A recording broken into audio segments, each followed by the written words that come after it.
of the Standing Committee on Procedure and House Affairs.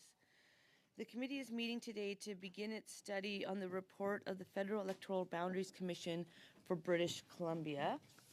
Before we start, at the last meeting on Friday, I did not mention, and I was mistaken by the week, that Sophia, who had been joining us and learning under our clerk Miriam, has moved on to actually clerking a full committee.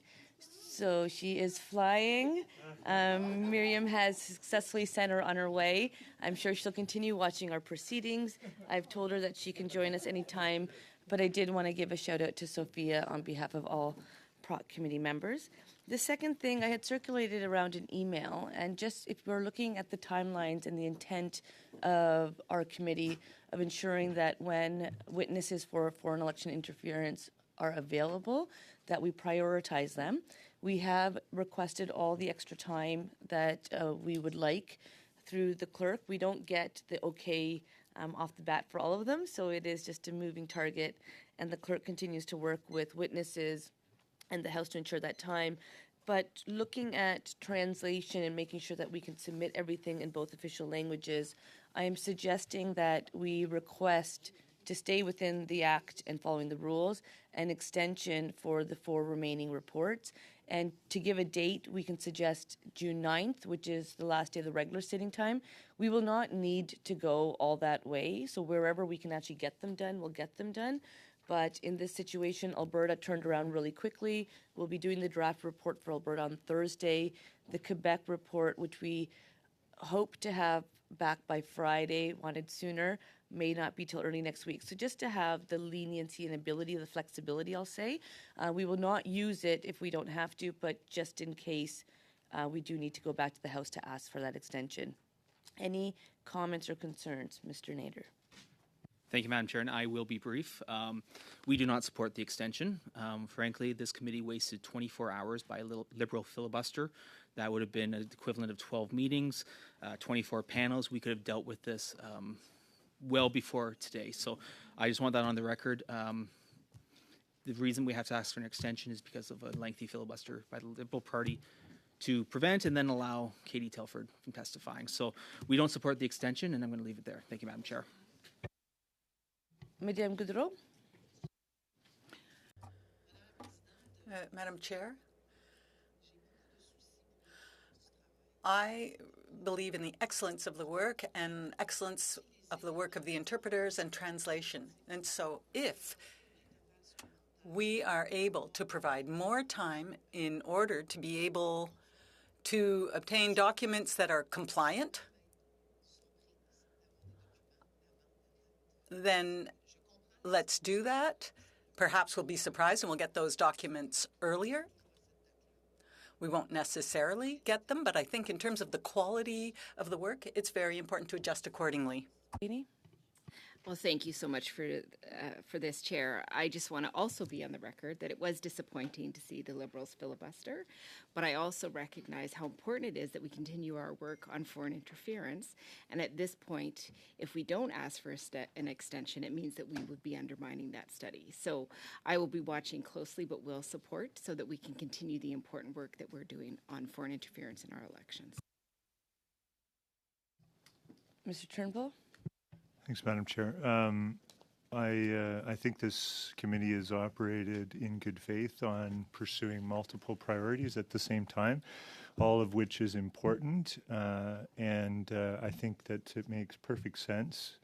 I think common sense, in fact, to extend the timelines for this important work on redistribution, given the fact that we would have to compromise, as Ms. Blaney said, on other priorities if we were to try and meet the very short timelines that we have left to complete redistribution. So I think it's more than fair to ask for an extension and to utilize our time wisely to complete the work that we've started. Thanks. Mrs. Romanado? Thank you very much, Madam Chair. And I just wanted to reiterate that this committee also sat every single riding week to work So while I understand what Mr. Nader said, I also know that we have been putting in the extra hours, and if he feels that we shouldn't extend the timeline for redistribution, then we can put aside the study for foreign interference. Thank you. Having heard all your comments, I do believe that we have agreement to ask for the extensions, so I will take the steps necessary to make that request of the House. With that, I welcome our colleagues to Procedure and House Affairs Committee. I will just remind, well, I think here with redistribution we've been doing well, so please do feel free to speak to each other. But if there is a need or a concern, then I will take my chairpersonship responsibility very seriously and let you know. For our first panel, we have with us today, just pausing.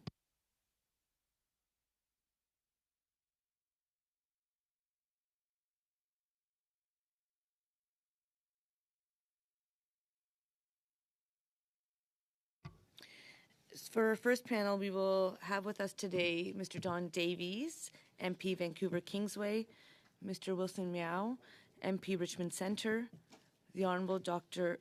Hedy Fry, MP Vancouver Centre, Mr. Talib Nur Mohammed, MP Vancouver Granville, and the Honourable Joyce Murray, MP Vancouver Quadra. You will each have 4 minutes for an opening statement. Feel free not to use the 4 minutes, but you are welcome to them, after which we will proceed to questions from committee members. And I will start the floor with Mr. Davies. Welcome. Thank you, Madam Chair, and thank you to all committee members for the opportunity to appear before you.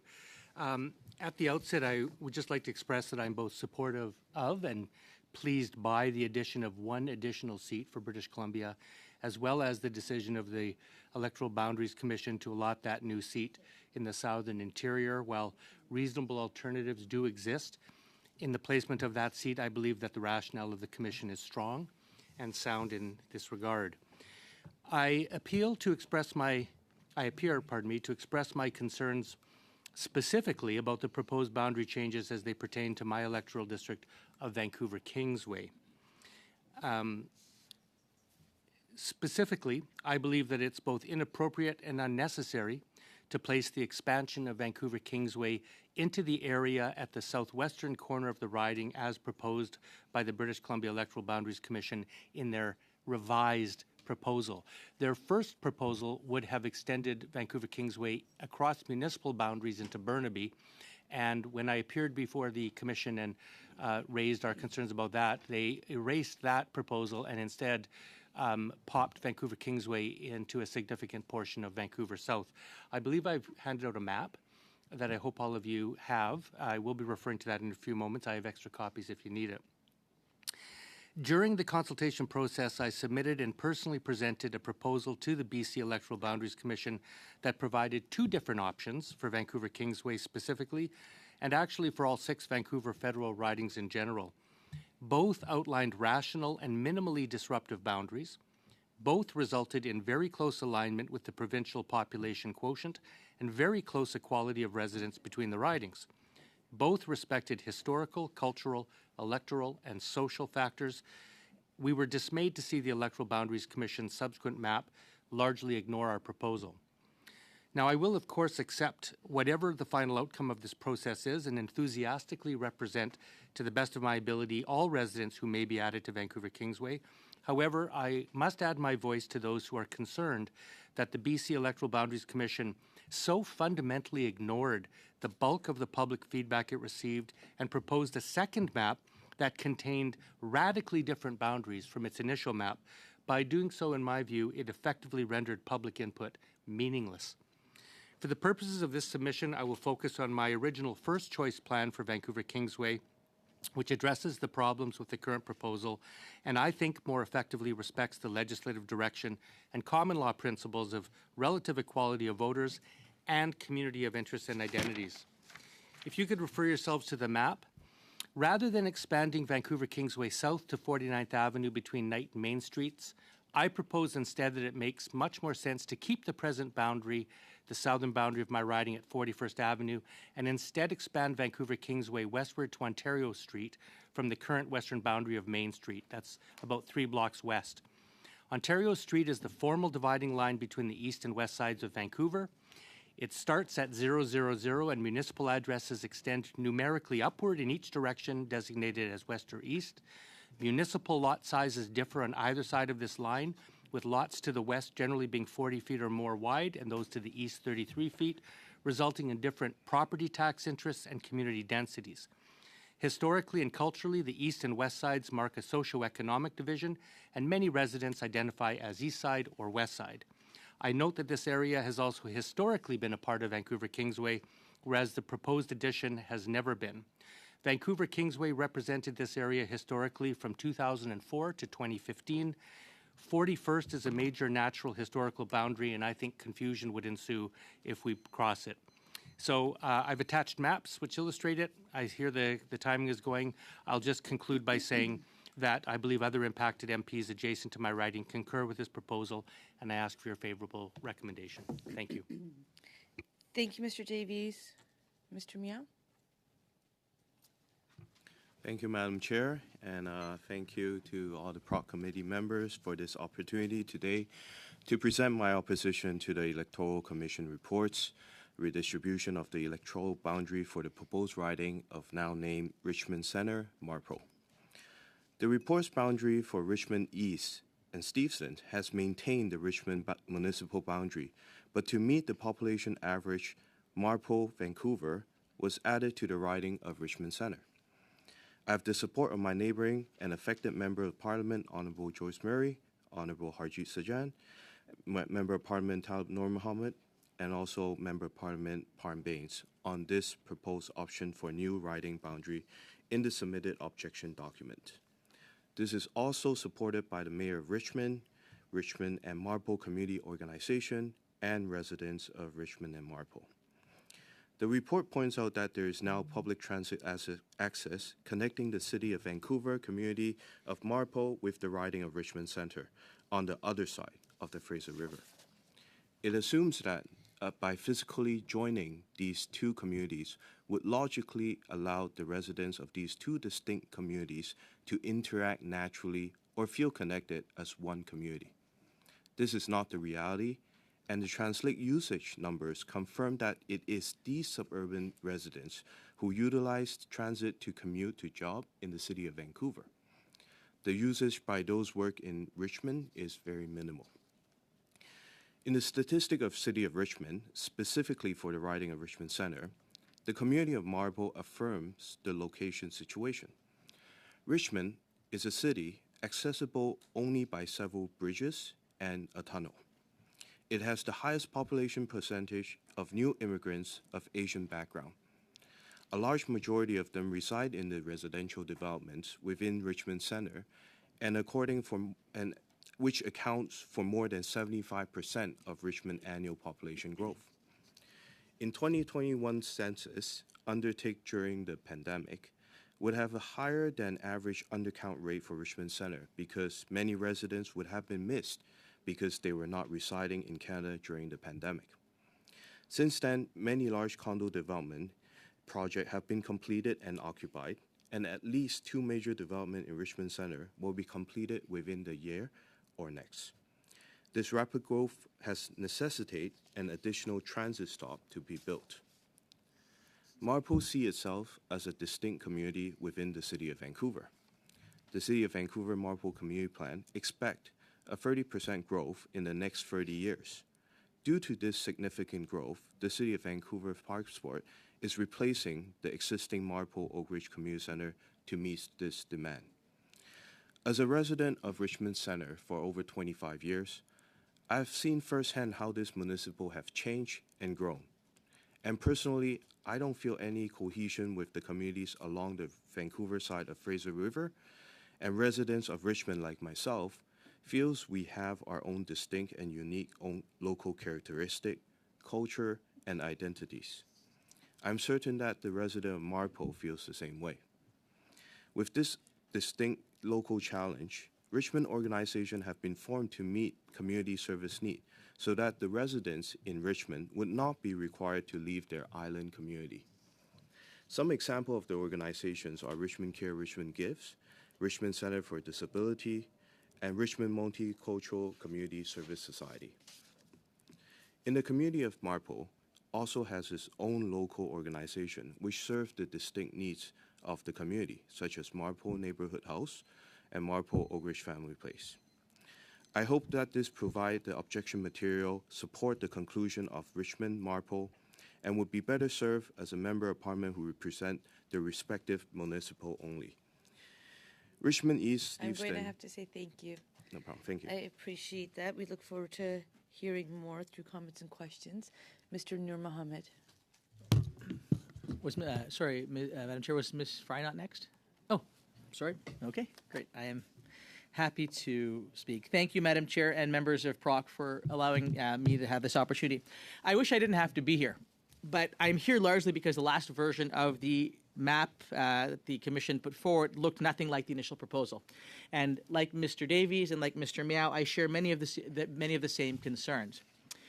No one in the three communities that have been affected by these material changes had the chance to be here, so I'm here on their behalf. And I want to articulate what those three communities are. First is the Punjabi market and the historic organizations and entities of the South Asian community. My colleague, Mr. Sajjan, will speak to those. The member for Parliament for Vancouver South will speak to those later this week. But those historic institutions have always been together in one electoral district, and now they are proposing to be severed.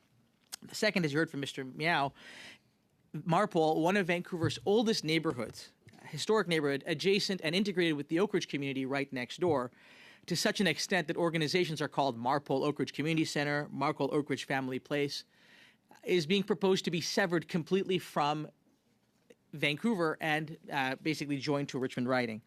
Marpole is connected to Vancouver. It's where the schools are. It's who provides the policing, city services, and schools. And as you heard from Mr. Davies, 2 blocks of East Vancouver are being placed predominantly in a West Side riding. So we let our constituents know on social media. Within 24 hours, this stack of letters, emails, phone calls. Why? Why did they object? Because the Commission chose to sever Marpole, as I said, one of Vancouver's oldest communities, one that is connected physically to the city of Vancouver, and decided to join it to the city of Richmond, which is separated from Vancouver by the Fraser River. The very same river that the Commission noted should serve as the natural boundary between the ridings of Richmond and Delta. It is our view that that same logic should apply when talking about the separation of Vancouver and Richmond. Anyone that has been to Vancouver, it's been to the airport. Anyone that knows Vancouver knows that getting from Marpole to Richmond is not easy. Bridges, buses, walking, whatever. It's not actually easy to make work despite the exhortations to the contrary. We've heard from so many residents. We've heard from MLAs. We've heard from city councillors, mayors, and from members of parliament that you've heard my colleagues here and others, all of whom are strongly opposed to this decision by the Commission. Most importantly, we've heard from everyday citizens. And I will share with you a couple of their words. The Commission must not know of Marpole's deep historic, cultural, political, and economic ties to the city of Vancouver. Marpole is not and has never been part of Richmond. I live in Marpole. I was shocked to hear that the boundary is what it is. In my opinion, Marpole has nothing to do with Richmond. It's physically separated, and it makes it hard for us. How can Marpole be part of Richmond? We are part of Vancouver. I strongly resent the removal of our area, and I want you to convey our opinion in the strongest terms. These people don't know Vancouver. As a resident of Marpole for 60 years, I am outraged at this proposal. Whoever has proposed this, whatever group, should be fired immediately. They don't understand Vancouver. This is our heritage, and it cannot be handled in this offhand manner as if we citizens don't count. And we were given no chance to voice our concerns. These are just a few of the over 150 letters we got in 24 hours. Many of those have been attached to the submission that I made. Look, what we're dealing with is the fact that had there been a chance to speak to this, you would have had thousands of people submitting their objections and speaking out. They didn't have that chance. The other thing to note is that the city of residents of Marpole have an average income of approximately $30,000 less per year than the rest of the city of Vancouver. Those are the residents that access their MP. Those are the ones that come to us for their services. To say to them now, you must go to Richmond to access these services that somebody will have to advocate for you on behalf of the city of Vancouver is unfair to them, and it ignores fundamentally the premise of why we do this. We do this so that votes matter, that voters' voices count. All we are doing is disenfranchising people by putting them in with a riding with which they have very limited affinity and almost no relationship. So my request to PROC is that they take into account what the report has said in other writings, that the Fraser River should serve as the natural boundary between Delta and Richmond. We believe that same logic should apply between Vancouver and Richmond, and I agree wholeheartedly with what Mr. Davies has said with respect to the line at the east and west being Ontario Street. That is how the City of Vancouver sees it. That is how the electoral boundary should see it. Thank you. Thank you. We will now go to Minister Murray, and I'm going to Dr. Fry last because I need to do a sound check. Well, thank you very much for this opportunity to participate in the Commission's work. I am objecting to the February proposal to for Vancouver Quadra, which basically turns it into Vancouver East Broadway and is a dramatic and radical change to the boundaries, not just a move of certain parts of the boundary, but changes the entire constituency from being a north-south one on the peninsula of Vancouver to being an east-west boundary out to essentially Ontario Street along Broadway. This was done without consultation. The original or the June redistricting addressed the issues, the challenges that were being faced by the area, and that was acceptable. So I didn't connect with the Commission at that point. It maintained Vancouver Quadra as the peninsula and added some of Kitts Point to bring the Kitsilano community together. And so the fact that it went from that to a radical redraw with no consultation is completely unacceptable. And I will tell you the key reason for that.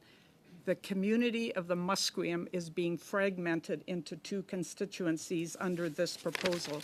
And you can see, you may not be able to see the yellow highlighting out in the UBC area here, but this shows that there is a number of the key reconciliation and land ownership and development opportunities for the Musqueam that would be in one constituency, while the Musqueam community residential area is in a completely separate constituency under this February plan. And under Section 19 of UNDRIP, states shall consult and cooperate in good faith with the Indigenous peoples concerned through their own representative institutions in order to obtain their free, prior, informed consent before adopting and implementing legislative or administrative measures that may affect them. So I do have a letter of objection from the chief of the Musqueam Indian Band to this fragmentation of their community with zero consultation. I have hundreds of letters from Vancouver Quadra residents, and I'm going to read just one of them because I think this captures it. I'm not sure who it's from, frankly, but it says here, splitting the area where the Musqueam are located seems to me comparable to building a highway through Vancouver's downtown core, which was thankfully avoided years ago. The UBC area and the south coast, including the still standing forest of the peninsula, is historically, culturally, and physically a part of the Indigenous community. Dividing them does not make sense and hampers a meaningful relationship and cooperation with the residents of that part of the riding, whose efficient representation and understanding of their needs has been neglected for too long. Separating Arbutus Ridge, Mackenzie Heights, Kerrisdale, Southlands, and most of Dunbar from UBC and Point Grey area shows a lack of understanding of how the whole area west of Granville grew over Vancouver's historical development. I think the Quadra riding as it stands and last year's proposal should be valued as a distinct area to be appreciated as is and represented as a natural whole under its present name. So that really captures the fact that this is a very dramatic change to the riding, which takes out many historic neighborhoods. I share the concern about Marpole being taken and put as part of the Richmond riding. I share the others. concerns about that, and were that to be restored, I think that that is a part of the redistricting that needs to be done in Vancouver that would protect the Musqueam lands being contiguous with their residential community hub. Thank you. The timer did not go off. We'll look into that, but you were awarded 29 extra seconds. I'm sure it will be referred. Okay, Dr. Fry, hello and welcome. Can I just hear how you're doing? Tell me about the weather wherever you are so I can do a sound check, please. And you'll just have to take yourself off mute. That will help as well. It is horrible. It is gray. It is a typical Vancouver day. Can I have a little bit more? All right. I'm sorry that I had a little bit of trouble getting. Can we move the mic into Zoom up slightly? Yes. Now keep going. Is that better? I'm sorry that I had a bit of trouble connecting with the Zoom. My computer refused to connect me to Zoom, and so I'm a bit late. Excellent. Yeah, computers do that sometimes. So it's really good to have you here. You will have up to 4 minutes for your opening comments. The floor is yours. Thank you very much. I understand the reason that commissions make changes, and I wanted to suggest that I do not disagree with the changes that are made, except for one very important change. The Granville Island, which is historic and traditional, a part of where the Indigenous people used to meet, it connects directly to the West End. And what this change has done is it's drawn a line that divides Granville Island per se into two pieces. This is a community of interest. Actually, all of the people in the West End, where the hotels are, come into Granville Island, which is a tourism hub. So I am suggesting that if the line could be redrawn to let Granville Island remain intact and not divided up from the communities of interest, the people who work there, the people who live there, and the historic areas of Granville Island, it will increase the number of votes in that riding by 17. So this is not going to interfere with anyone else's riding. It's not going to remove all the boundaries, but Granville Island is connected to the West End and not to Kitsilano, which is where a small piece of Granville Island, for those of you who have been there know that it's like shaving off a piece of Granville Island and sticking it where it doesn't belong. It shows that the people who drew those lines didn't understand Granville Island, didn't understand the area in which they are now creating communities of interest. You have letters from the Granville Island Council, which is run by local people and it's part of the Canada Mortgage and Housing Corporation.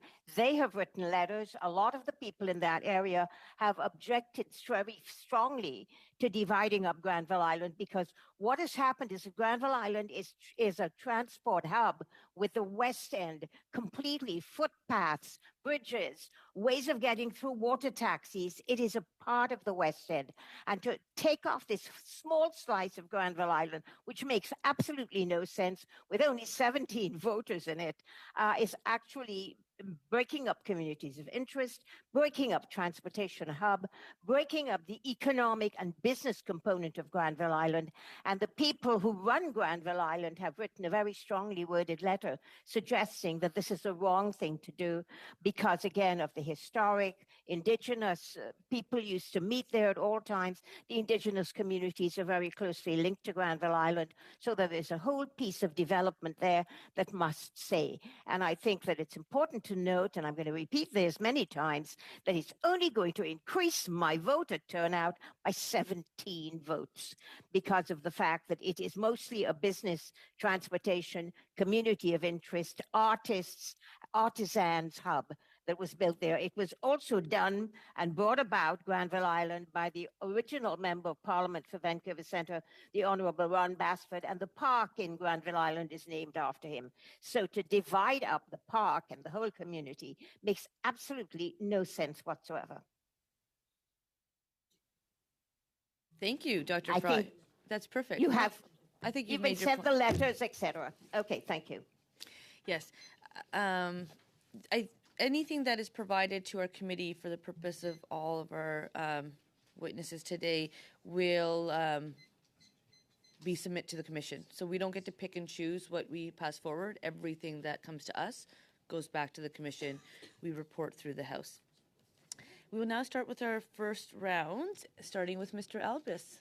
Thank you, Madam Chair, and I appreciate being here at Proc Committee. I haven't been here that often, and thank you to my colleagues for their presentations today. I think I'll start first with Mr. Davies. Mr. Davies, I certainly understand that you submitted your own submission to the Commission and were dismayed by it, but I think it's really important that we bear in mind that this report, or this report for this region, and this is on page 16, is much changed from the Commission's proposal in response to the thoughtful presentations and submissions received, primarily on the Commission's choice of river crossings and division of municipalities. Making different choices about these matters has had a ripple effect on almost all of the region's districts. Now, when it comes to your area, it says that Vancouver Kingsway, and this is on page 19, maintains its boundaries with minimal change in the southwestern area. And lastly, I just say on the conclusion of the process, and I may bring this up with other members, is while not all ideas presented are found in this report, many are and all have been considered. The public input has been greatly influenced the configurations for the entire province. So I certainly understand, sir, that you have an issue with what they have described as minimal change, in your southwestern area, but they are balancing a much tougher picture. Now, Madam Chair, if I could just say, am I asking questions directly of committees, or do I just put my comments, or because I just don't want to split off, because I was hoping to touch on more than one submission. I don't want to pick on Mr. Davies. Would you like him to respond, though? Or? Yeah, just briefly, sir. If you could just say, like, they have said that they have tried to accommodate public input, and they've described the changes in your writing as minimal. How do you respond to that? Yes, I've read those same comments. I think what I would answer is, taking that defense of theirs as a whole, I just simply disagree. They claim that they've taken into account all the feedback, and that but I can tell you that I put in 2 proposals that would have contained all 6 federal ridings within the boundaries of Vancouver. I gave them 2 different looks at it, and they ignored that completely. More importantly, I think, and I think you're right, though, I would say this, Mr. Albus, with respect to my riding, there was minimal change. They changed it from adding a piece to Burnaby to a piece of South Vancouver. What I can tell you is that there wasn't a single person who asked for that I'm aware of. And the radical changes, though, that they made to my colleagues in Quadra and Granville, though, are really beyond the pale. And that's why I say that when the Commission puts out its first proposal, I think that's its opportunity to be creative, and then it gets its feedback. If it then comes back after getting the feedback with a completely radical proposal after the public feedback has been given, without any further opportunity for public feedback, that's where I think that the Commission is overstepping its bounds, and I think it did so in this case. I think I understand your viewpoint in here, and I do appreciate that you've said that the real changes were to other ridings other than your own, and so acknowledging that shows the balance in your presentation today. I'd like to actually talk a little bit about the removal of Marpole and moving it into with Richmond Centre, because I'm going to address it more broadly than that.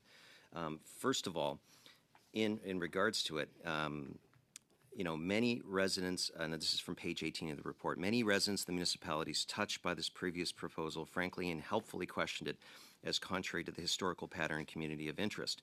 While the cities of Richmond and Delta have shared representation in the past, this solution was opposed by the presenters on both sides of the Fraser River. So they originally proposed something, everyone came out against it, and similar to, it seems, that at least from the MPs here. But also on page 18, and this is the interesting thing, especially for Mr. Normand's comments, in submissions, it was suggested that the urban nature of Richmond Centre, the success of the Canada Line transportation, and location of the 2 bridge crossings on the north arm of the Fraser River supported including lands in the historic Vancouver area, Marpole, within the existing Richmond Centre district. Crossing the Fraser is a significant step in the design of electoral district. The Commission considers the historical patterns of Marpole and Richmond and communities of interest between neighborhoods are sufficiently strong to support this crossing. So I totally understand, Mr. Miao and Mr. Noor Mohammed, and even to the minister, that you are all saying that there are no communities of interest, and that there were submissions were only one-sided in your favor for your argument. But it says right here clearly that that's just not the case. The case is the Richmond ridings didn't have the population, and there are corridors and traditional communities of interest, and people said that to the commission. How do you respond? Maybe we'll go Mr. Noor Mohammed first. Well, thank you, Mr. Alvis. I'd start by saying, through you, Madam Chair, that if you were to speak to anyone in Marpole and ask them how often they go to Richmond, you'd find that that is actually not necessarily where they ordinarily go to shop, to get their services, to go to their banking, to go get their community services, because they're not residents of Richmond.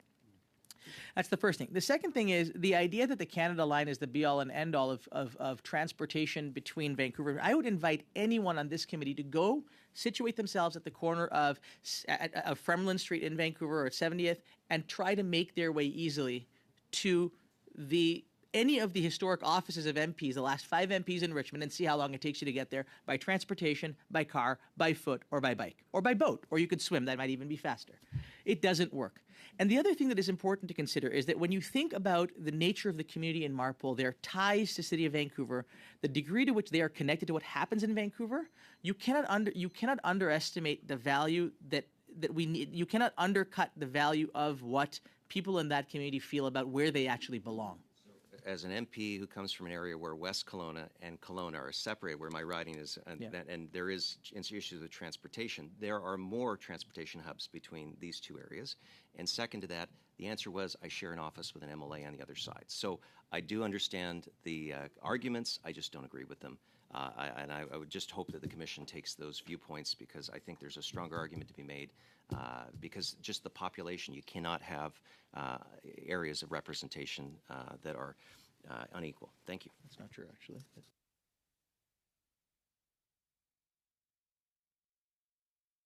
We'll have a second round? Yeah. Thank you. Mr. Aldag. Great, thank you. It's a pleasure to be here at the much esteemed PROC committee. This is the first time I've been here, and it's good to see all of my BC colleagues presenting. I find it quite interesting that it seems the primary concerns that we've heard this morning relate to Vancouver. And as a member of Parliament from British Columbia, from the Lower Mainland, I think we need to get it right in Vancouver, absolutely.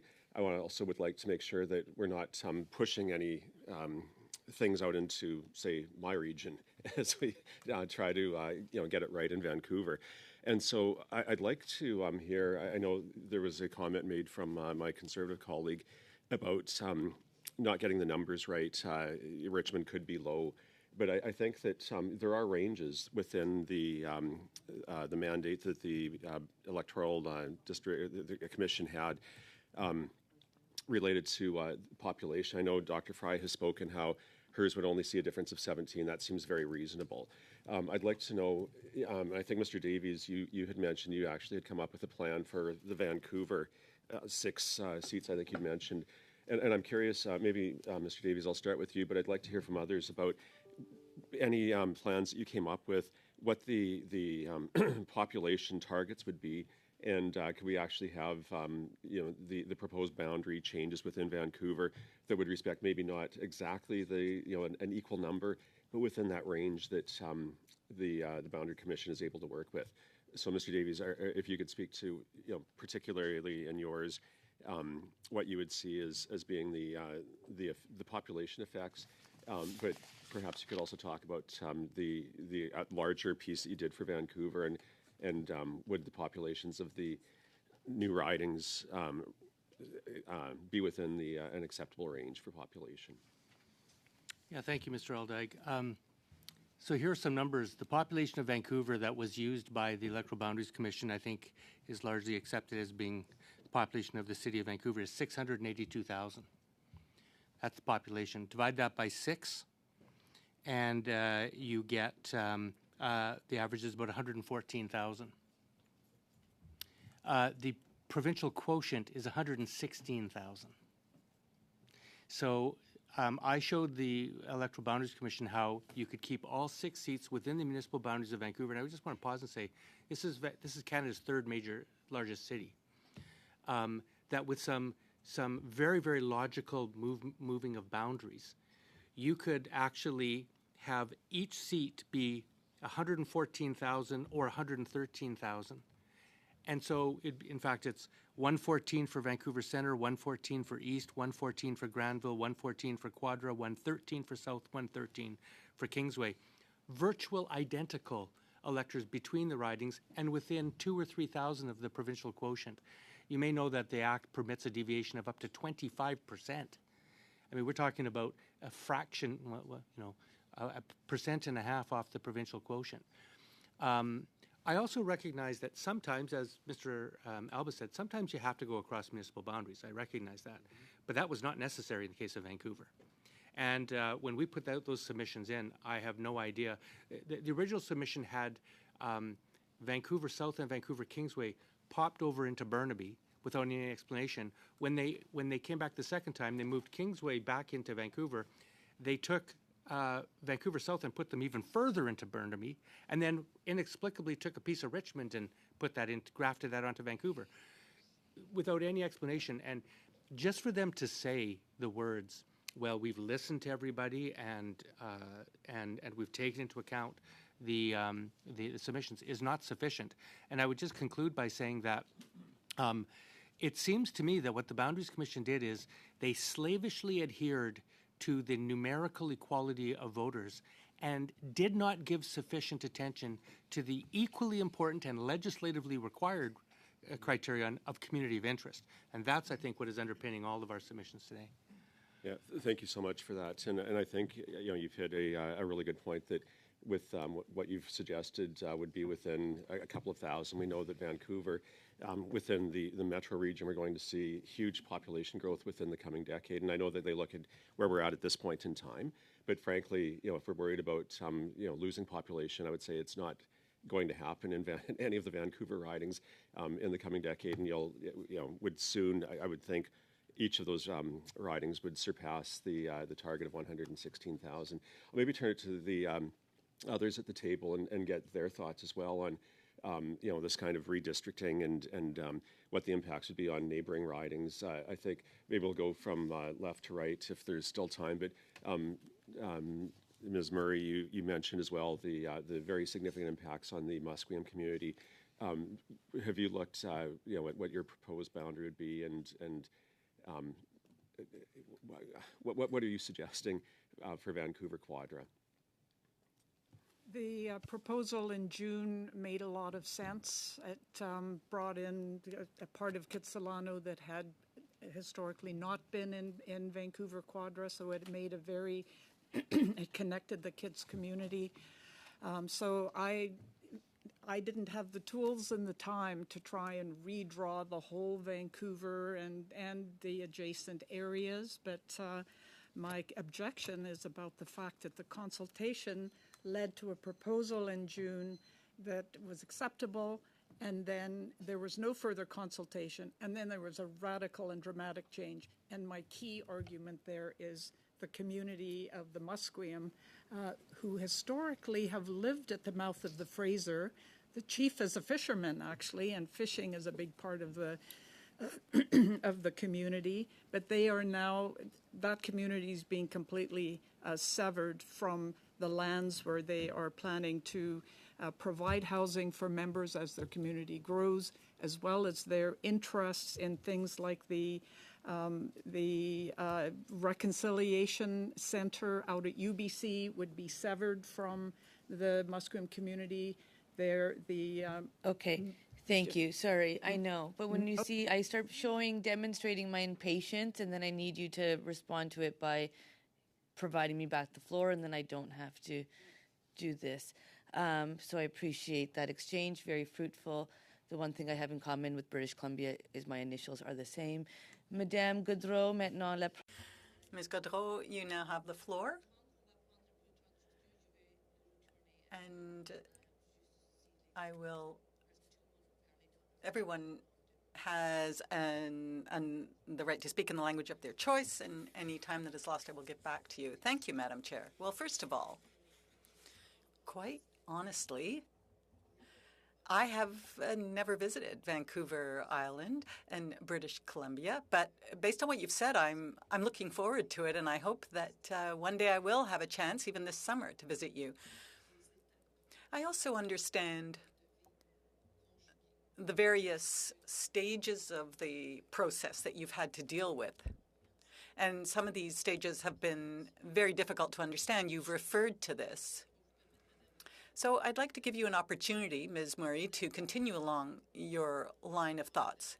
You know, Laurentier de la Belle is a rural community, and I'd like you to I'd like you to have the opportunity to tell us how the communities can vary within an urban area, within a few streets of each other. What can you tell us the impact will be? You've already referred to some of these points, but the commissioners are listening and watching, and I'd like you to have a chance to speak. Well, this is Vancouver Quadra as it stands currently.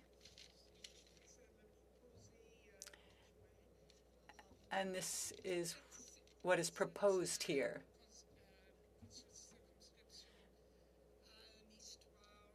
This riding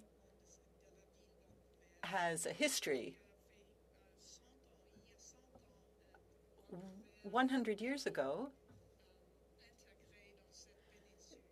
Vancouver integrated this peninsula here, Arbutus, Dunlett, Dunbar, Mackenzie Heights, Blenheim, Dunbar. These all form a whole, and it will be separated even further.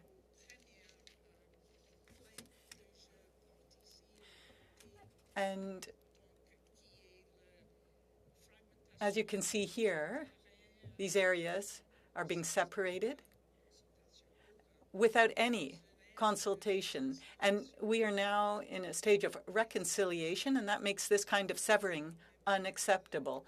And they have also sent a complaint. Thank you very much.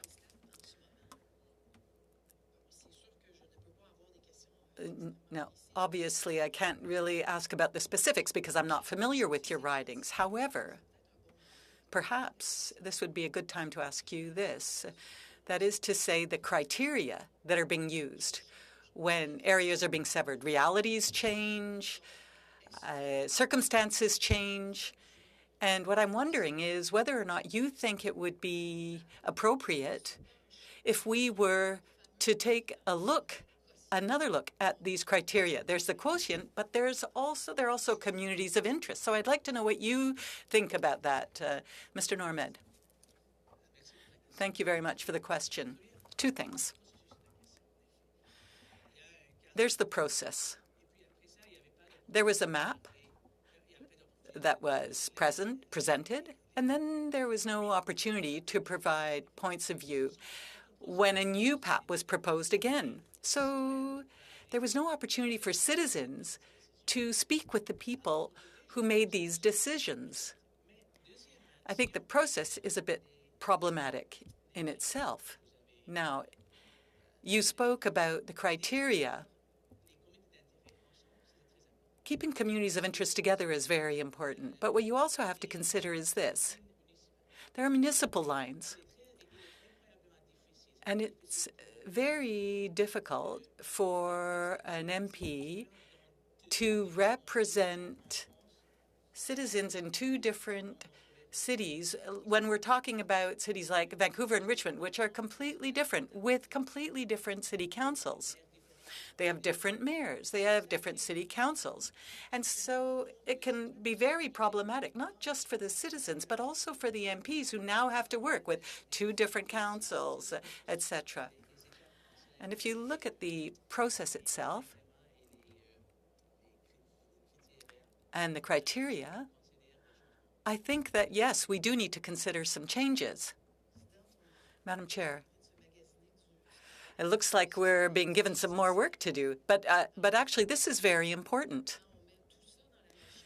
You know, when you put all this together, what's the most important? Well, the most important thing is that there is demographic change, demographic growth, demographic development, and we have to be able to deal with that. So you referred to the process. It seems to me that there's a step missing based on what you said. You would need further consultation and then an opportunity to come back, whether or not just to tell us whether or not those changes are acceptable. I'd like to hear the others speak to this. Perhaps there are only 30 seconds, 1 minute left. But could you speak to the criteria and the process? I'm not so sure that the problem is with the criteria as with the fact that they were ignored in this case. So the criteria under community of interest are, some are set out in legislation and some through jurisprudence, but an electoral boundaries commission is supposed to look at the history. They're supposed to look at geography. They're supposed to look at demographics. They're supposed to look at communities of interest. I don't think there's a problem with those. It's a problem with the fact that they misapplied or ignored those when it came to drafting the boundaries of Vancouver. Bravo. Merci. Thank you. Well, thank you, Madam Chair, and thank you to all of our witnesses here today.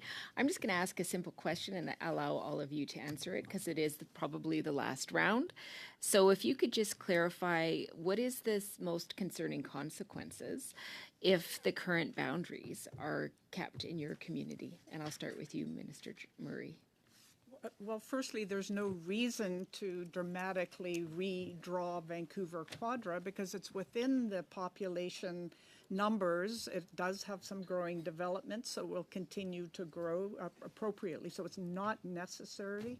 And secondly, as I've been saying, it is very dismissive of the rights of Indigenous people to be consulted. And I know had they been consulted, they would have said absolutely not fragment their lands and interests and activities into two different ridings.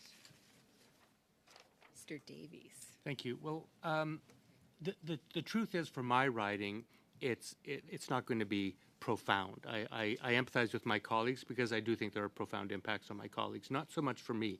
But to me, we do this every 10 years. This is an opportunity to get it right. And so it's not that anything terrible is going to happen in Vancouver Kingsway. It's just that something so much better could happen, so much more logical. I'll just hold this map up and show you. So this is Kingsway. Kingsway used to have this piece here, and in 2015 they removed that piece and just kept the boundary at 41st. Now instead, for some reason, the Boundaries Commission, instead of going into Burnaby, now they've moved it here, this piece. And this kind of, I guess, picks up the question from our Bloc Québécois colleague. This part here is historically South Asian, and if you go up Main Street, you start getting into what's called historically Punjabi Market, which starts at 47th, and this riding goes to 49th. So it starts dividing Punjabi Market, which I think is a problem for my colleague in Vancouver South. When my proposal is just add this piece here to Vancouver Kingsway, which has the benefit of actually aligning the western boundary of Kingsway with the center, with the east-west divider of Vancouver. So it just makes so much more sense. And thank you. I think the main objective of this redistribution is to better represent the people of our community. And the distinct between Vancouver and Richmond is they have two different municipal structure. They pay different taxes. And for me, I think it's important to know how we represent these community. Vancouver Airport, although it's named Vancouver Airport, but it's also part of Richmond Center. And I think there's a undermine of population growth in Richmond as well, because there is a lot of development that's happening in the next decade. And with representation, it's not just Canadian, but immigrants, newcomers, tourists, and these are not considered in the report when it was done during the pandemic. And I think it's very important that hearing from my constituent and people of the Marpole residents, they want the representation to be identical to the historic boundary, as well as what is better representing them in the community that they live in. So it's important that we be mindful of that. And of course, we want to work the numbers out, but the numbers is not accurate at this point because from the city report, our population between my riding and Steveston Richmond East is 230,000. And if we have an equal split, the numbers would means the same as well. And that's why with the ripple effect that was caused by the proposal initially, my colleague and Mr. Member of Parliament Parn Baines have went to the commission and shared the concern, and that's why they have made the changes with the riding of Delta back to their own, and also keeping Richmond by itself. And now with that ripple effect, I've been bumped with the additional of the Marpole resident area. Thank you. I'll keep it very brief. If you look at this map, this is the city of Vancouver here. You can see. I am very concerned that this part of the city of Vancouver is being chopped off completely. That's the reality we're talking about. That's Marpole. I agree completely with Mr. Davies. The movement of the line from Ontario to Maine, or Maine to Ontario, Ontario Street is that natural dividing boundary. Fundamentally, we need to recognize that communities of interest do matter, and I draw the committee's attention to Section 15 sub 2 sub A of the Act. It says the Commission may depart from the prescribed population for each riding if any case where the Commission considers it necessary or desirable to depart therefrom in order to respect communities of interest or community of identity or in the historical pattern of an electoral district in the province. In this case, Marpole has voted as part of a Vancouver riding for 100 years. The City of Vancouver has used Ontario Street as dividing line of east and west for over 100 years. We are talking about communities of interest. We are talking about historical precedent. And all we are asking is that the Commission actually adhere to the rules which they have been assigned by the legislation. I think that's what all of us are saying. We made minor tweaks, all of us, to the proposal that was made to respect communities of interest, like the Ontario Street argument that Mr. Davies and I have both been keen on. But in no world did we imagine that portions of the City of Vancouver would just be chopped off. So those are my concerns. I think we all share the concern that the Commission has, look, they've done very good work. I am not objecting wholesale to everything that's been done. I do think we need to be mindful of communities. We need to recognize they've done great work south of the Fraser, but they should be using the Fraser River as the line that divides Vancouver and Richmond, just as they're doing between Delta and Richmond. Thank you. Thank you. I know, Dr. Fry, you're online, but the timer went off, and we need to continue next panel. Do you want to say something really quickly? I just wanted to say that I agree with my colleagues from Vancouver. I think what is happening to Quatra is absolutely untenable. And I think to lump Richmond into Peace of Vancouver, actually someone has their mic on and that's why I'm echoing. So I think one of the things to remember is that anyone who lives in Vancouver and in British Columbia know that Richmond and Vancouver are two different places. And to therefore lump a piece of Vancouver into Richmond doesn't make any sense. As I said before, what they've done is draw a line through a business district and where people live and work, and they've divided a community of interest, historic communities, Indigenous communities, and they don't seem to care, and all for 17 votes. Thank you, Dr. Fry. I would like to confirm to yourself that when there is a microphone on in the room, there's the red light, as you would know, that is shown, and there was no red lights on when you were speaking. So we continue to try to improve our technical systems around here, but there was not a mic on when you were on, just so that we know this. So with that, I want to really thank everybody. This was a very fruitful and exciting conversation for the first panel of British Columbia. We will thank you all for your time and attention. If there's anything else you would like to share with us, please share it with the clerk, and the clerk will share it with all members. With that, I will suspend, and we will return with Vice Chair Nader for the second panel, and I wish you all a good day. PROC will be meeting from 6:30 to 8:30 this evening for foreign election interference, and we'll see you then again as well. So with that, we suspend for 3 minutes. Thank you.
Okay, we will call this meeting back to order for the second half of our meeting, looking at the reports from the British Columbia Electoral Commission.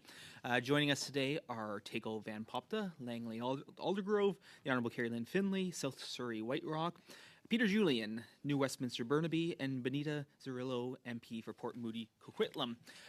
Each member will have an opportunity to make an opening comment, followed by rounds of questioning. We will begin with Taco Van Popta for 4 minutes. Good, thank you. 4 minutes, did you say? I won't take 4 minutes. My submissions are very, very simple. It's just a request to have the name of the proposed riding changed from Langley Township to Langley Township Fraser Heights. And I stated the reasons in my submissions, which I'm assuming that you've had a chance to read. But Fraser Heights, the new riding alignment will include the north half of the township of Langley and the northern little corner of the city of Surrey. And for those of you who aren't, of course, everybody in this room is probably familiar, maybe not everybody. Langley and Surrey are two separate cities, and Fraser Heights district within the city of Surrey is now going to be joined together with the northern half of the township of Langley. And we are surprised that the commissioners wouldn't have included the name of the Fraser Heights neighborhood into the name of the riding. It is logical, and for the reasons set out in my submissions, I think that they need to be respected. I would point out that this has the support of some of my neighboring colleagues, Mr. Hardy and Mr. Aldag here present, whose current ridings also contribute to the new riding. And they completely support the concept that the Fraser Heights neighborhood in Surrey should be included in the name. I have support from the mayor of the city of Surrey. She was so compelled by my arguments that she just copy-typed them and put them into her own letter. But it does show that it has broad support from the people living in that neighborhood. Thank you. Thank you, Mr. Van Popta, and that's the record to beat now for the remaining commentary. Ms. Carrie Lynn Finlay with 4 minutes, please. Thank you, Mr. Chair and members of the Procedure and House Affairs Committee. It's my pleasure to be with you today as you kick off your review of the report of the Federal Electoral Boundaries Commission for BC.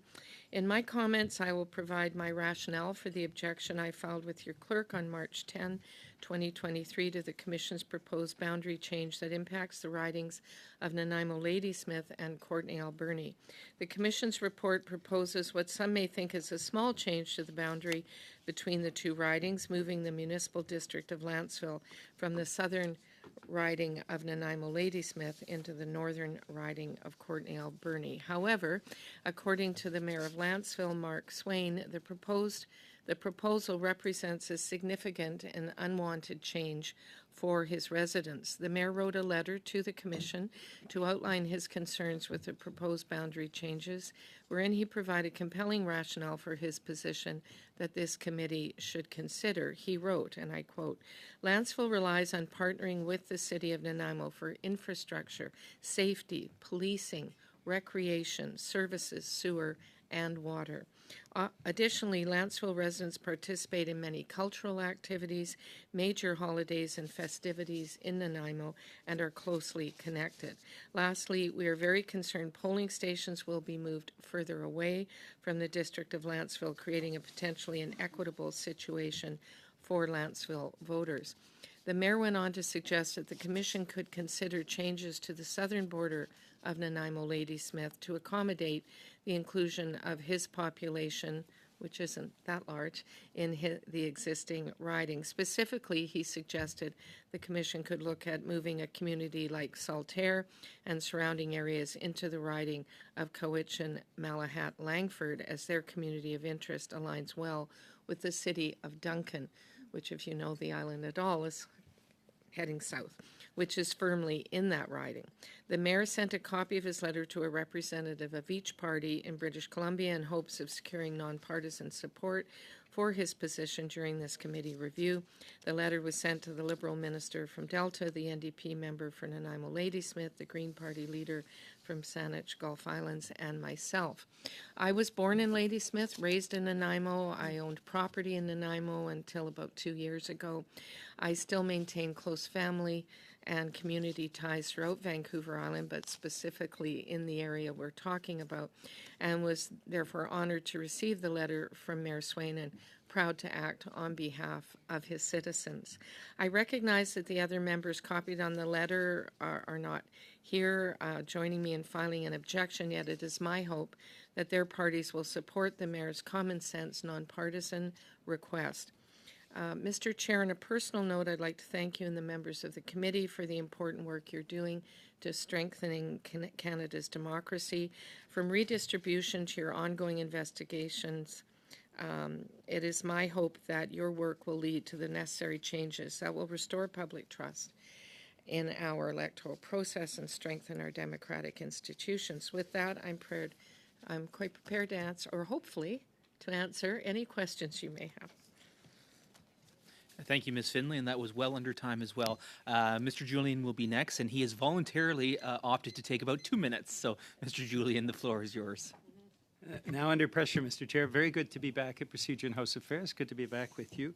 The first version of the Commission boundary redistribution proposal for Burnaby, New Westminster, and the Tri-Cities was unbelievably bad. And the community pushed back in hearings throughout the Lower Mainland. The second version is much better, but inexplicably, what the Boundary Commission has done is proposed the splitting apart of 3 key neighborhoods in a number of ridings, and that's what I wanted to speak to today. First off, the riding, the community of interest that is in the Edmonds neighborhood.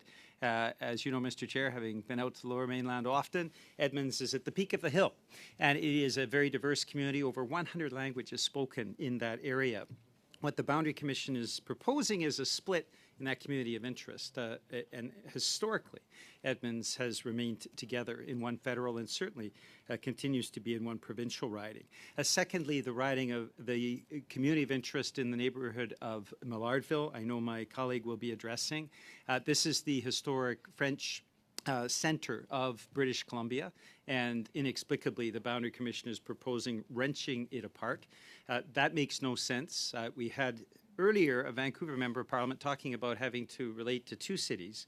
Putting Millardville, or portion of Millardville with New Westminster Burnaby means that that Member of Parliament will have to be responding to needs of 3 cities.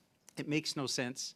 Millardville is beyond the Burnett River Valley and beyond the Burnett rail yards. And so Millardville should be with Port Moody Coquitlam. Finally, Anmore, Balcarra, and the Westwood Plateau is split. Historically, they've remained together. And the proposal is that they would go in Coquitlam, Port Coquitlam. Happily, Mr. Chair, all of this is within the quotient as defined by the Boundaries Commission. So it's a good sense solution to a problem. Thank you. With 10 seconds to spare, Ms. Zerillo, you have 4 minutes. Go ahead. Thank you, Mr. Chair. And I just wanted to follow up on the comments that my colleague, my neighbor in this presentation spoke about today, and that is the changes that need to happen in the Tri-Cities. The Tri-Cities is actually 3 cities and 2 small villages, and it's wholly encapsulated in both Port Moody, Coquitlam, and Coquitlam, Port Coquitlam. And we're going to make some suggestions today where that will remain, because we share an RCMP detachment, we share local newspapers, and we share a Chamber of Commerce, all with the start of Tri-Cities. I was shocked to see the tabled boundary of Port Moody Coquitlam. These changes are opposite of what was proposed and have already had an effect of destabilizing my community. Since this news appeared, I have received calls from not-for-profits in the Tri-Cities and in my area who are worried that they will be negatively impacted. For decades, they have had the stability of being part of Coquitlam and in a relationship with their MP. The boundary line the Commission has tabled splits this community in half. It removes Millardville from Coquitlam. It affects community business areas, it separates school systems, and it leaves local community centres no longer a part of Coquitlam. It separates the Legion, and the local MP's office is now outside of the riding the residents it serves. This is the oldest area of Coquitlam, Millardville is. It is the heart of South Coquitlam, and the recent proposal does not maintain the community of interest in this historic neighborhood, and it does not respect the way the community uses its services. Another major concern is that Millardville, which is being proposed now by the Commission to go to New Westminster Burnaby, which is what I'm opposing today, resides upon the unceded Coquitlam territory. When the boundary report was tabled, I heard from the Chief of Coquitlam, who had not been consulted. The new boundaries also mean that Coquitlam IR1 would be federally separated from the unceded territory. There was no effort to consult with the local Indigenous communities that have stewarded these lands and its watersheds for millennia. I will just mention that we've also learned a lot in the journey since the discovery of the 2015 children. And we know that we are on a journey to reconciliation. And I just wanted to note that the Commission has suggested that there should be the naming of Millardville in a new riding. Father Millard was an oblate. He is the founding father of Millardville, but to perpetuate this name and to elevate this name in a new riding in 2023, when he was also a principal of a residential school in northern BC, seems unconscionable at this point in time. Despite the Federal Boundary Commission's stated principle to respect the integrity of different entities and communities, including First Nations and municipalities, this Commission's most recent report does the opposite in regard to our shared boundary.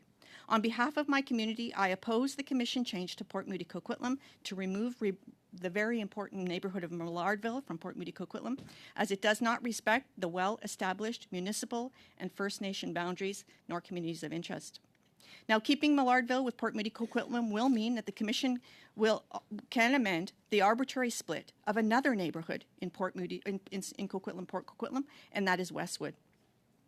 Westwood neighborhoods has wholly been in the riding of Coquitlam, Port Coquitlam, for a very long time, and in fact, all of Westwood can remain in this riding as it has since 2014, with the changes that Mr. Julian and I are presenting today. The integrity of Westwood can be maintained north of Guildford Way and should stay with the current riding of Coquitlam, Port Coquitlam, along with the villages of Anmore and Belcarra, to remain or to keep the quotients that the Commission requires. So those are my comments, Mr. Speaker, Mr. Chair. Thank you to all the witnesses who all were within time and no need for the beep, beep, beep. We'll now go to our 6 minutes of questioning rounds. I believe Mr. Albus is first off with 6 minutes. Go ahead. Thank you, Mr. Chair, and it's good to see, or I guess you're vice chair, but right now you're chair, so there you go.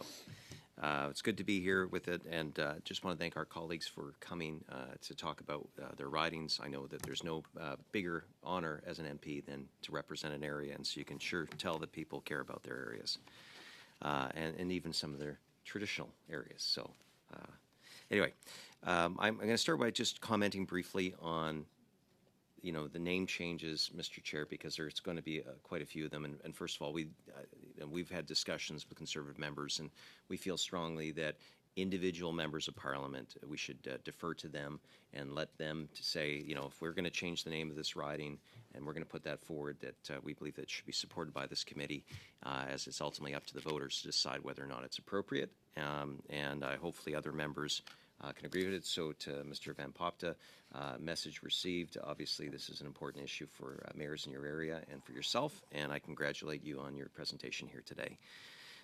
Second, I think I just wanted to address a few issues around Indigenous consultations, because that has come up a number of times. And just to say, historically, when I was the Member of Parliament for Okanagan Coquihalla, there was the separation of the Shakan Indian Band lands between what was previous Okanagan Coquihalla and Chilliwack Fraser Canyon.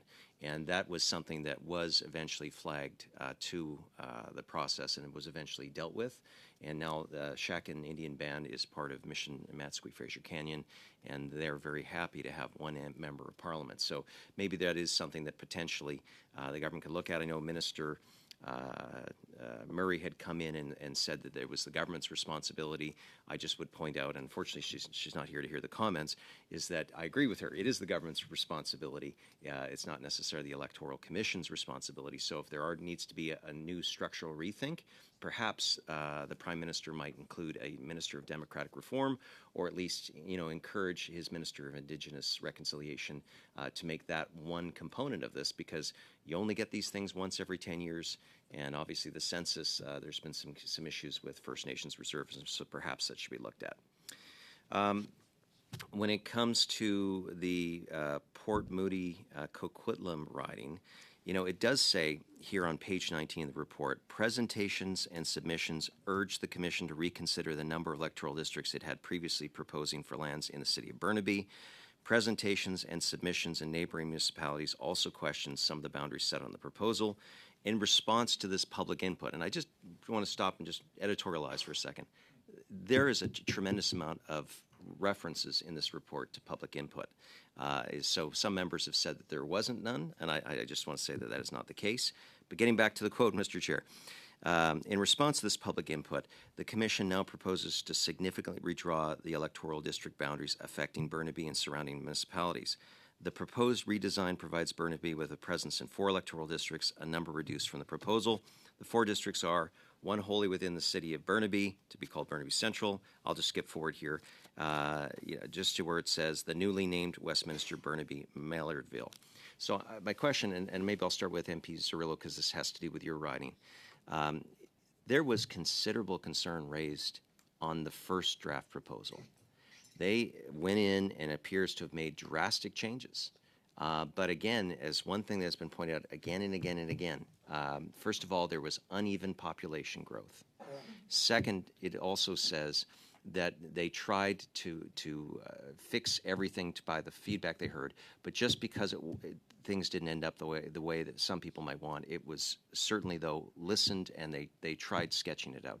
What do you say to the Electoral Commission after reference after reference of public input and struggling to try to make the system work here, where you could have both equality of votes in distributed ridings and what you're presenting here today? Thank you very much for that.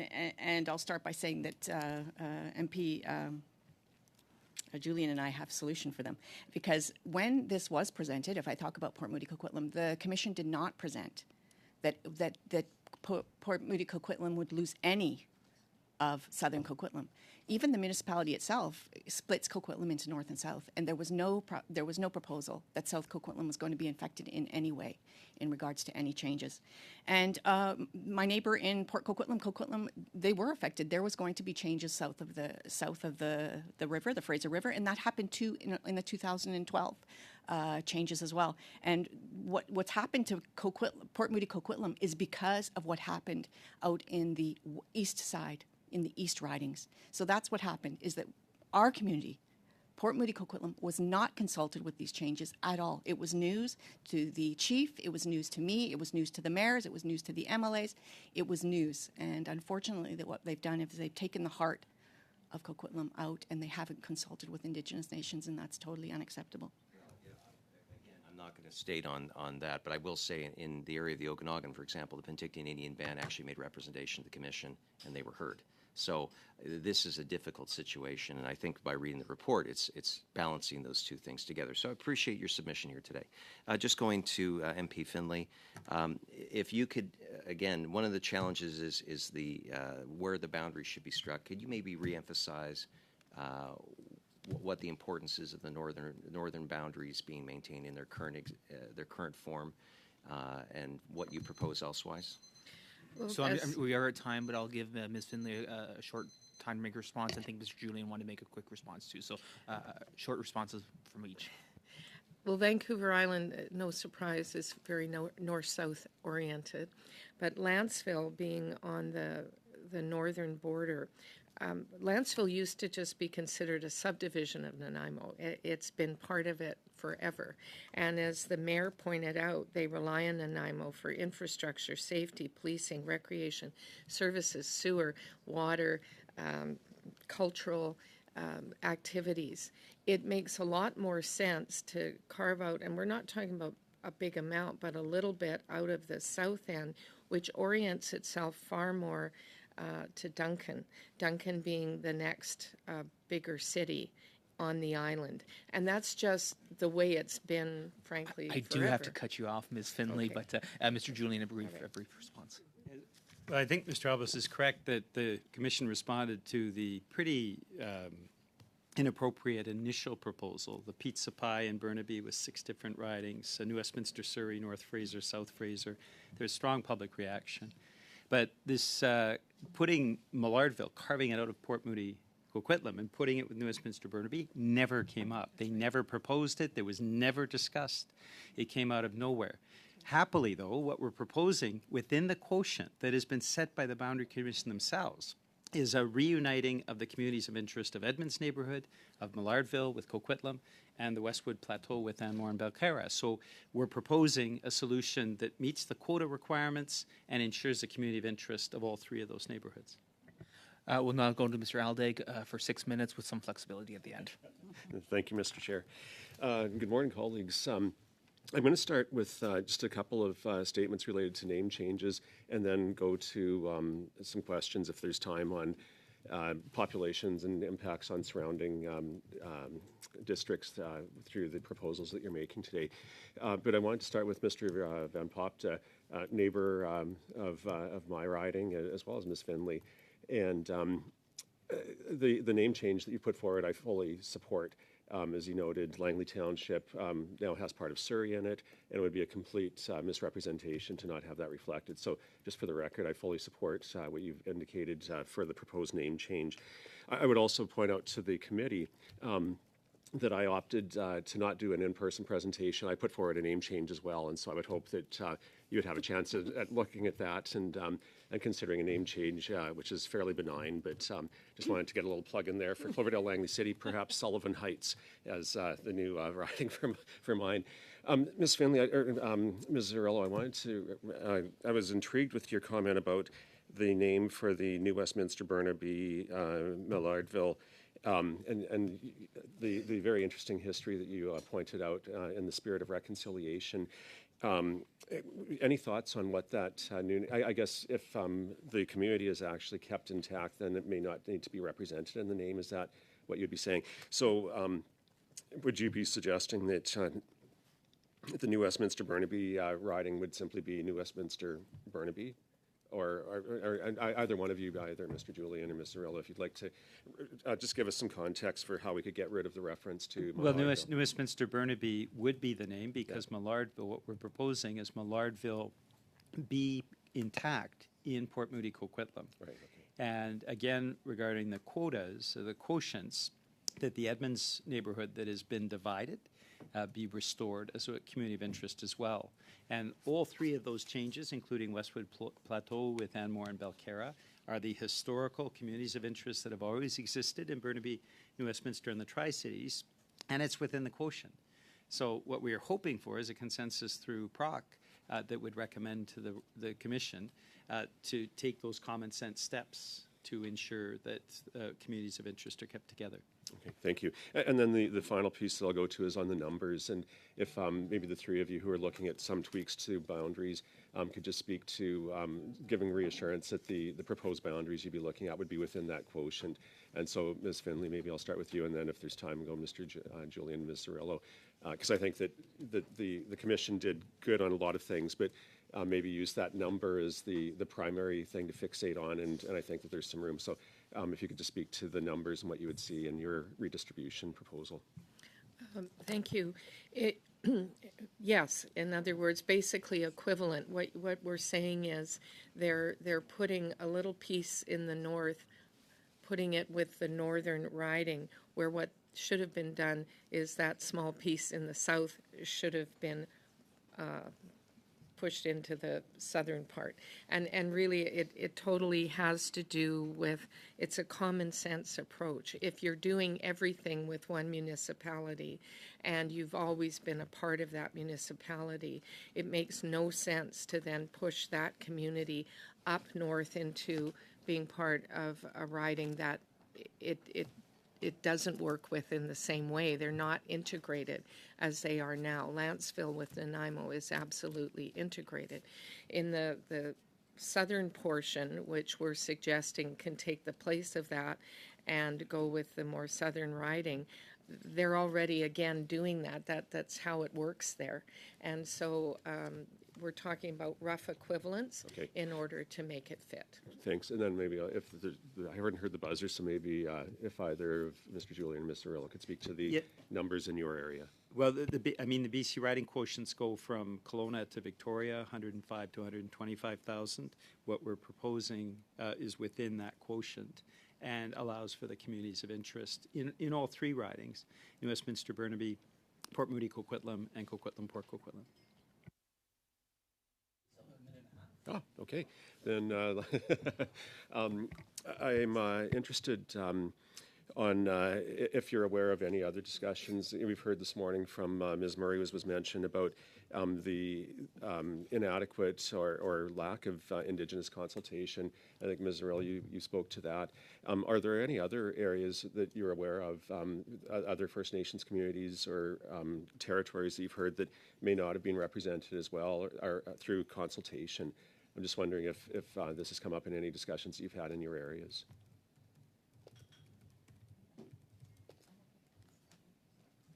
Yeah, go ahead. Yeah, we're not aware of any consultations with the Kakite First Nation, and we are on the in New Westminster, Burnaby, on the traditional unceded territories of the Hokomena and Squamish-speaking Coast Salish peoples. But as Ms. Cirillo pointed out, that was a fundamental, I think, lack of consultation within the Port Moody Coquitlam riding boundary.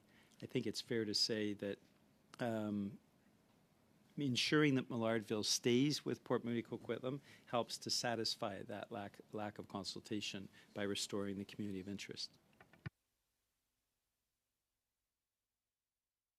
Thank you, Mr. Aldag. And I do understand that today is your birthday and that it may be a milestone birthday, so happy birthday on behalf of the committee.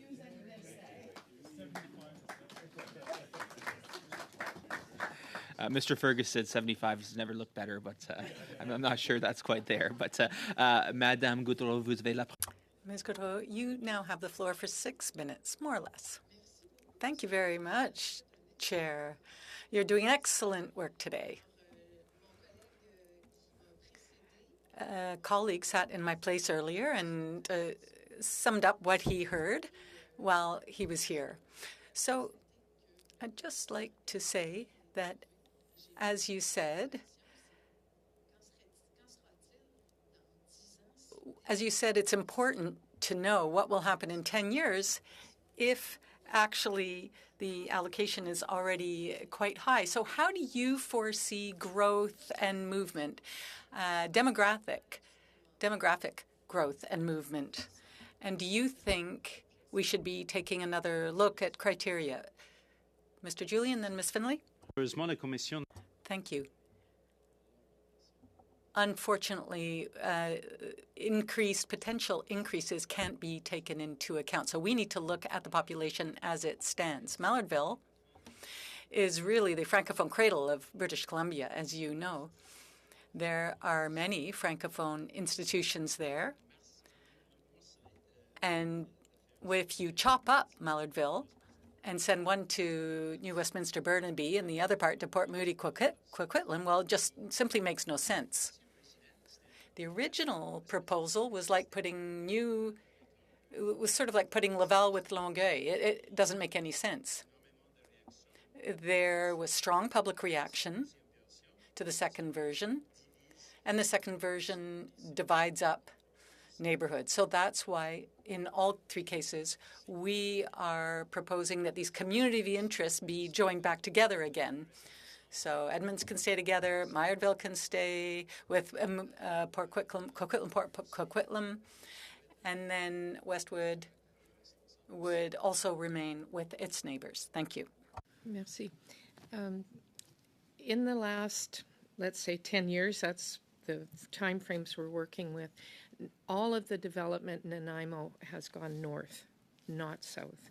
And again, that's another reason why it makes sense for Lantzville to be included there. And that is no doubt why the mayor of Lantzville is saying, well, we rely on Nanaimo for all our services, even water and sewer and all the infrastructure. We work together.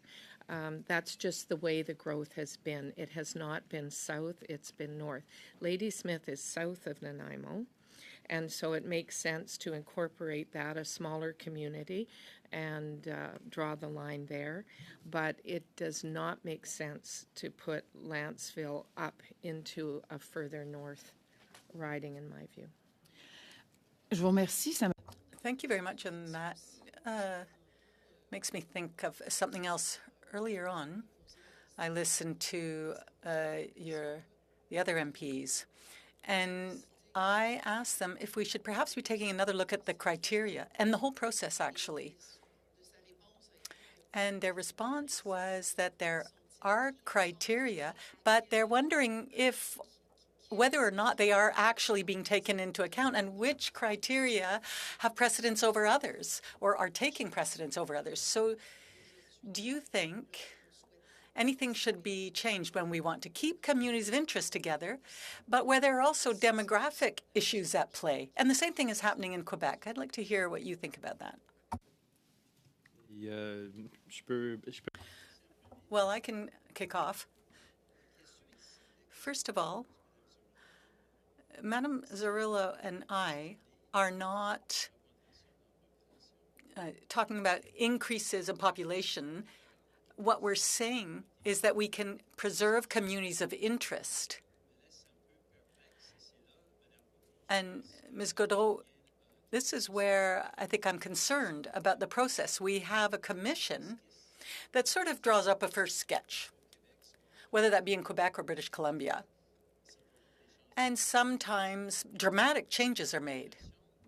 And then the public reacts, counter-proposes, and there's a second sketch drawn up. But then there's no opportunity for the public to feed into that. So if there were a second opportunity, at least, for example, the Francophones of Meierville could come and speak to the fact that their community is being divided up. So there's a very strong reaction to this second version, and it appears that the Commission can simply do what it wants. So that, I think, is where the problem lies. It's a process question. And if dramatic changes that have no historical basis and that divides up communities, well, then there should be a second public consultation, in my opinion. It just goes without saying. It's important to respect the public's reaction and thoughts. Well, so what you're saying is, once again, it appears that there's another step that is missing, a step that is important for the respect of our democracy and population over the next 10 years. Merci. I lived through the last redistribution, and there were dramatic changes then, and there's some dramatic changes here, particularly in British Columbia. And one of the objections often is, well, now the whoever the federal representative will be will have to deal with more than one municipality. But the truth is, in my riding now, I deal with 2 cities. In my old riding, which was Delta Richmond East, I was not only in 2 cities, I was across the river. So I heard some of the earlier testimony, oh, you're making us represent across a river, but I've actually done that. It is possible. All I'm saying in that is that it is possible for a federal representative to deal with 2 or 3 different municipalities. In some of our rural ridings, there's many, many cities and townships that people deal with. So that is possible. Sometimes, though, on the ground, it doesn't make sense. My own riding of South Surrey White Rock, they're going to carve out a little bit and put it in with Delta. That's another city. But it isn't dramatic enough. I do have to cut you off, Ms. Finley. And sorry, with greatest respect as our talking whip. About process. From one whip to the next whip, Ms. Blaney for 6 minutes, give or take. Give or take. I like that. Well, thank you, everyone who is here testifying today. And, of course, it's very lovely to see Mr. Nader in the chair, and always nice to have a little bit of change. But I do think it does come back to a process question. And we've heard this in this committee a lot about the fact that the initial public input process, if people are content or don't have major concerns with that, they don't show up. And so when there's a dramatic change, then people are very frustrated that they don't get an opportunity to respond to that. So I think it is something that this committee should take into consideration. How do we make sure that people's voices are heard and that the process is clear enough that people have time to respond in a meaningful way? And the other issue that's come up several times, of course, is Indigenous communities being consulted in a meaningful way. So I do hope that this committee takes a little bit of time to discuss how are we engaging with the public in all of the different needs that they have, and how do we assure that the process doesn't fall apart later on and then sort of leave this committee in a place where we're trying to navigate these systems and information without maybe all of the relevant information. So I'll move on to questions. I have no questions for Mr. Van Popta or Madame Findlay. I have no problem with the interventions that you've brought forward, and we'll be happy to support them moving forward. But I do have a question for Mr. Julian and Ms. Zarillo, if there's interest in responding. You know, what I've heard very clearly is that there's key interests of communities that have connections to service in the community that are completely being removed, and it doesn't seem to make a lot of sense. So I'm just wondering, sort of, where did this come from? In the public hearings, was there actually people that said, you know, we want to take this community out of this community? It just doesn't seem to make sense. So if you could provide any clarity, Ms. Cirillo or Mr. Julian. That's a very good question, Ms. Blaney. And the reality is there was no heads up from the Commission that they were going to rip Millardville out of Port Moody Coquitlam. And no heads up really from the Commission around splitting Edmonds in two as well.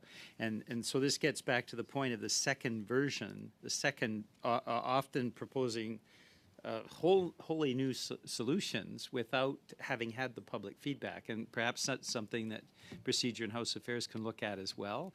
A process where the public is eliminated from a second stage that can often be dramatic doesn't make a lot of sense as well.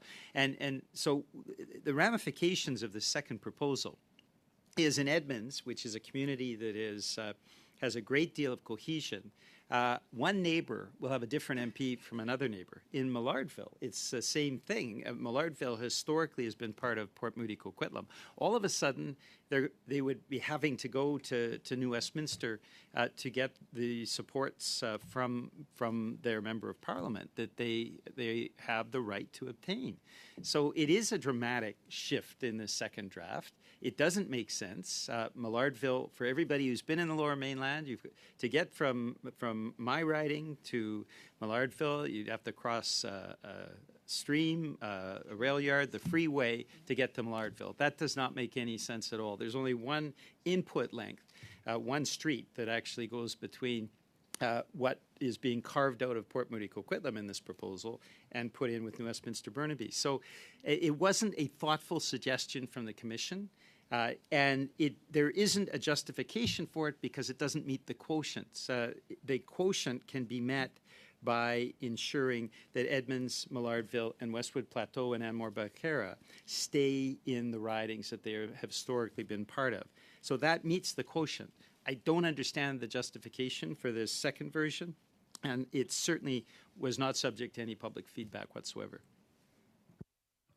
Thank you so much. And it sounds like from your testimony that there was no big groups of folks proposing that this community be moved from the current riding into a different one. So I'm just wondering if I could ask both of you, what would be the consequences within the region that you serve if these current boundaries were maintained? Mr. Julian and Ms. Zarilla, you go ahead first. Yeah, well, if I speak about Millardville, I mean, it will be the only community in the Tri-Cities that is removed from the Tri-Cities in relation to representation. And I would say that there is economic impacts as well. Millardville hosts the largest celebration of French culture in all of British Columbia. It's part of Coquitlam. It's marketed that way. So it has economical impacts, and also too it has impacts on the ground. I spoke about our Legion. Like the Legion is going to be split. They are going to split. Traditionally, the Legion that has been supported by and supports the south side of Coquitlam will no longer be in the federal riding. So the impacts are huge. This happened right in the middle of Canada Summer Jobs Grants applications. I got calls from people in my community, not-for-profits and charities, that are like, how is this going to affect me in my summer jobs grant? So I think that the impacts are wide. Certainly there was no consultation. There was no one in the south side of Coquitlam that knew that this could possibly happen, where the commission would take a portion of the Tri-Cities and join it to something that is not physically connected. You can't actually walk from the two ridings safely at all. That is time, but if Mr. Julian, did you want to make a quick response? If you tried to get between the two portions, you'd have to cross a ditch, cross a rail yard, cross a freeway. So your chances of living through all that is pretty slight. What the consequences are is ensuring a less effective level of service. The current Member of Parliament has their constituency office in the Millardville area. Any MP that serves New Westminster, Burnaby, and Millardville would not have their constituency office there. So we're talking about a poor level of service that the Commission is proposing, and I don't think PROC should find that acceptable at all. Thank you. So that concludes our 6-minute round. We do have a bit of time left, so we're going to do a quick bonus round, lightning round. I believe Ms. Romanato has a question. I don't think we have any more questions for the Conservatives or the Bloc or the NDP, so we will go to Ms. Romanato for a last question. Thank you so much, Mr. Chair, and thank you for allowing me. I have one quick question, and Mr. Van Popta, I won't ask you because we all kind of agree with respect to name changes, but I'll ask of the other three MPs here today. I know that when we are doing the objections filed, we usually get our colleagues in our same party to fill out the names to get the 10 signatures. But you didn't reference whether or not any other MPs from other parties are supporting your position. So I just wanted to check, in the case of MP Findlay, you mentioned that you were writing on behalf of the mayor, but you didn't mention if the MP for the Nanaimo, Lady Smith, supports this change. If you could just let us know if you have the support of other MPs. I generally, in speaking with them, they weren't against it, but they weren't adding their name in, so it's kind of neutral, I guess you'd say. That was the reaction. Okay, and MPs Julian and Zerillo, if you have the support of other MPs? I don't think there's an objection from the MP from Coquitlam, Port Coquitlam. I think the key issue of Millardville is really between the two of us, and we have a consensus. It doesn't make sense for Millardville residents to be tossed into New Westminster, Burnaby, where historically and with the community of interest, they've been part of Port Moody, Coquitlam. Yeah, and I would note that because the Port Coquitlam, and the Port Moody Coquitlam share the Tri-Cities together, this is historically, has always been the neighboring MPs riding, and we work very closely together all the time. Okay, thank you. Great, thanks, committee members. That does bring to an end this meeting. Before we all leave, just a reminder: we do have another meeting tonight at 6:30. First hour with Michael Wernick, I believe in this same room. First hour, Michael Wernick, former clerk of the Privy Council. Second hour is Danielle Jean, former National Security Advisor and Intelligence Advisor to the Prime Minister. So that is at 6:30 p.m. tonight after votes. And if there's nothing further for the good of the committee, we are adjourned.